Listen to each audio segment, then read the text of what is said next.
Hi, I'm Cam Miller, and this is a special podcast looking back 40 years ago to when the Queen City's favorite son returned to Riverfront Stadium in Cincinnati.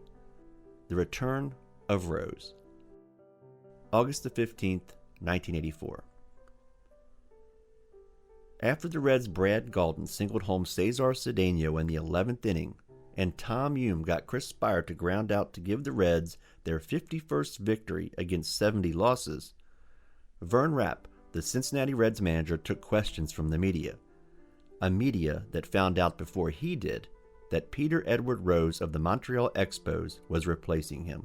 The call from Bob Hausum to Vern Rapp happened minutes before game time. The media's call to the home of Reds owner William J. Williams, asking to confirm the rumors that Pete was indeed coming back, rumors Williams said were true, came a few hours before the Hausum's phone call to Rapp. He apologized, Rapp told the media. He was sorry it happened the way it did. Rapp wished his players well and told them he was sorry he couldn't finish the job. But Rose wasn't just replacing Rapp as a manager. He was brought in to play. Of course, in hopes of breaking Ty Cobb's all-time hit record of 4,192. Rose became the first Reds player-manager since Bucky Walters did it in 1948. Rose's playing time in Montreal had diminished when the Reds traded Dan Dreesen to the Expos to play first base on July 26th. Pete was 130 hits shy of becoming the hit king, and even the brash and confident Peter Edward didn't think he'd be able to do it. In fact, on Tuesday, August the 14th, when asked by a reporter about his limited playing time as the Expos were in San Francisco, Pete said, "It looks like I'm not going to get Ty Cobb's record, unless something happens." Something did happen, but it almost didn't. If it wasn't for Reds pitcher Jeff Russell's wedding on July the 10th, it might not have. At the Russell's wedding reception, Bob Hausum and Rose's agent Reuven Katz talked about a Rose return. Initially, Hausum only wanted Rose to manage. The casual conversation was just that, casual. Katz knew Rose still wanted to play, every day, but Hausum wasn't so sure, and nothing came of it. But a seed had been planted. Rewind back to 1983, when Katz and Rose had a discussion over coffee in Philadelphia about Rose wanting to come home. But in the off-season, Rose signed with the Expos and not the Reds. The Reds just weren't interested. Until they were. Bob Hausum and Reuven Katz and Pete Rose discussed his playing time, and it was decided that he would manage and be a part-time player. August the 16th, 1984. The official announcement came at a 4 p.m. press conference. That Thursday, an off day for the Reds. Pete Rose was traded from the Montreal Expos to the Cincinnati Reds for Tom Lawless. Pete is coming in mainly to be a manager and also pinch hit and fill in a few times, said Reds president Bob Hausum. What I expect from him is what I always expect from a manager, to work hard and lead a winning team.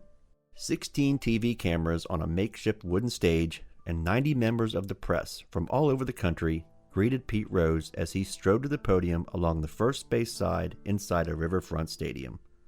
I'll stand here and I'll say the same thing that I've said for the last several years, and eventually you guys are going to understand it, that I will never and never have put the record ahead of what the team's trying to accomplish. But there again, the record would be great for me. I happen to be probably the only player that will ever have a chance of breaking that record. But it's not the utmost thing in my career, in my life. I mean, I won't jump off the bridge if I don't get the record.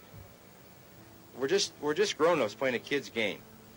And if you can continue to play it with the enthusiasm of a kid, and there again, it's a little harder here than most places right now, because when you're some 19 games under 500, you have to really dig down to bust your tail. And that shows a lot of character from people when they can play hard, when they know they're not going to the playoffs. Hell, it's easy for the Cubs to play hard tomorrow. They got a little bit of a lead in the East, and they're anticipating the playoffs. I've said it before, and I'll say it again. There's no player in the league that if he plays a game the way it's supposed to be played, when September comes around, he's going to be tired. I don't care who he is. If you play the game day in and day out the way you're supposed to play it, you're going to be tired in September. But fortunately for me, I can't remember the last time that I went into September and didn't have a chance of going to the playoffs. And because of having that chance, I didn't think about how fatigued I was because I didn't have time to think about it. I had to be thinking about batting practice and preparation for the upcoming games. I don't know if there's any manager in baseball that knows as much baseball as I do. You can only know so much about baseball. I mean, I just have to understand my personnel and know who to bring in at the right time. But there again, a manager is as good as his players. But a manager has to get the players to give them 110% every day. Outside the stadium, and at all Reds ticket locations, fans had been lining up since 7:30 in the morning to get tickets to see Rose's return. By 6 p.m. that Thursday, 8,000 had been sold. Friday, August the 17th, 1984.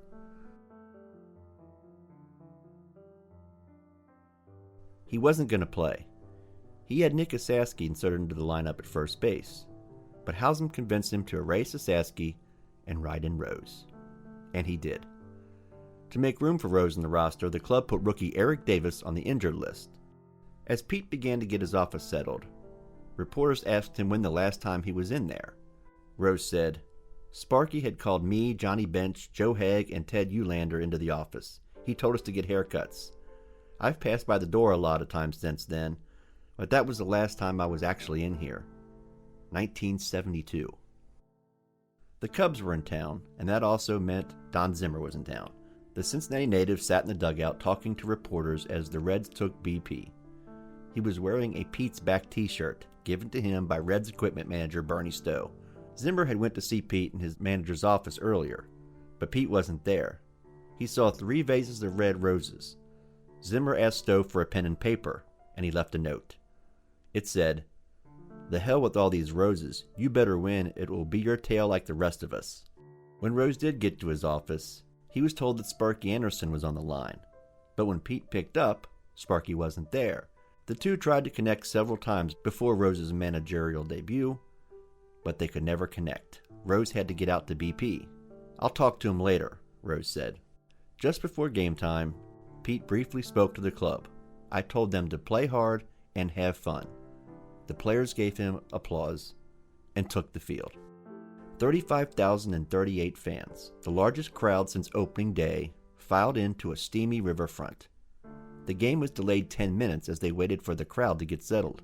And after the lineup exchange and a photo op with the umpires and fellow Western Hills High School graduate Jim Fry, the Cubs manager, it was time to play ball. Mario Soto gave up a leadoff double to Bob Dernier.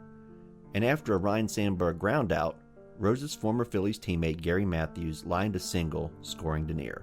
1-0 Cubs. There was a constant buzz from the crowd as Gary Reedus stepped to the plate in the Reds' half of the first inning, and Rose walked to the on-deck circle. The crowd started to cheer. On a 3-2 pitch, Gary Reedus bounced a single to left field, and before Reedus even touched first base, the cheers grew louder, and the chants of Pete echoed throughout the stadium. The scoreboard flashed the clapping hands animation, but the crowd needed no prompting. They came to their feet as Rose took a few practice swings on the left side of the batter's box. Banners hung from the facades, "Welcome home Pete" and "Repeat the glory." The crowd noise grew louder and louder as Pete stepped out of the box before stepping back in. Cubs pitcher Dick Ruthven threw. Pete feigned a bunt, taking a strike, and Reedus took off, safe, his 42nd stolen base. The stadium exploded. Ruthven missed outside with his second pitch as Rose watched the ball hit the catcher's mitt, as he often did, and the crowd slowly hushed, almost in an anticipatory reaction, saving their breath for what was to come. History being made. Pete Rose, player manager.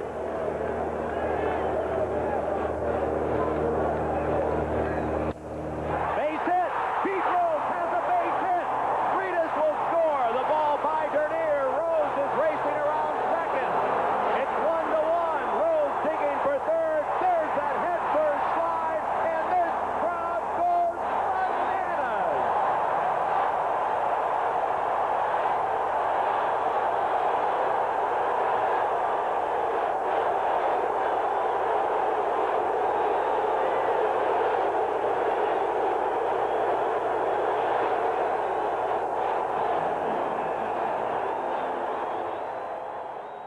There are those that were in the crowd that night that say after the hit, the stadium was shaking and rumbling.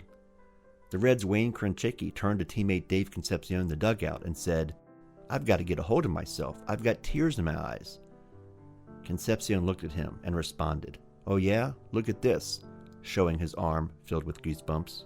In the 7th inning, Rose popped an RBI double down the third base line, and once again slid head first. Hit number 4064. The Reds would go on to win 6-4, and 6 of those 10 total runs scored were driven in by Cincinnati products. Pete Rose, Dave Parker, a home run, formerly of Quarter Tech High, and a 3-run home run by the Cubs' Leon Durham, the pride of Woodward High. In the clubhouse after the win, there were high fives all around. It was like a playoff-clinching atmosphere for a team that had just won their 52nd game. In August, Tony Perez opened a bottle of champagne. It was given to him for his 20th anniversary of Major League service, a few weeks earlier. Pete sat at his desk, and the phone rang. Finally, it was Sparky. Sparky asked him if he was nervous, and Rose responded, "Nope. The only thing I worry about is winning." I'm Cam Miller. Thanks for listening.